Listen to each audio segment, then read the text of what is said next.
വെള്ളിയാഴ്ച രാവാണ്, ശഅബാൻ മാസമാണ്. രണ്ട് പ്രത്യേകതയുണ്ട്. നബിതങ്ങളുടെ മാസമെന്ന് പരിചയപ്പെടുത്തിയ മാസമാണ് ശഅബാൻ. അപ്പൊ നബിതങ്ങളുടെ മാസത്തിൽ വെള്ളിയാഴ്ച രാവിലെ സ്വലാത്ത് പറയുമ്പോൾ ഇത്തിരി കൂടെ മഹത്വം കൂടും. ഇന്നല്ലാഹു വമലായികതഹു യുസല്ലൂന അലൻ നബിയ്യി യാ അയ്യുഹല്ലദീന ആമനൂ സല്ലു അലൈഹി വസല്ലിമു തസ്ലീമ. ആയത്തിന്റെ അർത്ഥം പോയി പഠിക്കണം. എന്താണ് സ്വലാത്തിന്റെ മഹത്വം എന്ന്?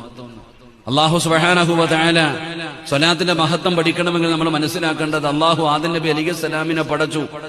ആദമിനെ പടച്ചിട്ട് അല്ലാഹു മലക്കുകളോട് പറഞ്ഞു, മലക്കുകളെ നിങ്ങൾ ആദമിന് സുജൂദ് ചെയ്യ്. മലക്കുകളോട് ചെയ്യാൻ പറഞ്ഞു, അല്ല ചെയ്തില്ല. പക്ഷെ നിങ്ങൾ സ്വലാത്തിന്റെ വിഷയം എടുത്തു നോക്കിക്കേ. അല്ല പറഞ്ഞത് ഇന്നല്ലാഹ വ മലായികതഹു യുസല്ലൂന അലൻ നബി. ഞാൻ സ്വലാത്ത് ചെയ്യുന്നുണ്ട്, ഞാൻ റഹ്മത്ത് ചെയ്യുന്നുണ്ട്, ഞാൻ ചെയ്യുന്നുണ്ട്, എന്റെ മലക്കുകളും ചെയ്യുന്നുണ്ട്, നിങ്ങളും ചെയ്യാൻ. അതാ സ്വലാത്ത്. ഒരൊറ്റ ആയത്ത് മതി, കൂടുതൽ സംസാരിക്കണേ. അള്ളാഹു ചെയ്തിട്ടാ പറയുന്നത് നിങ്ങൾ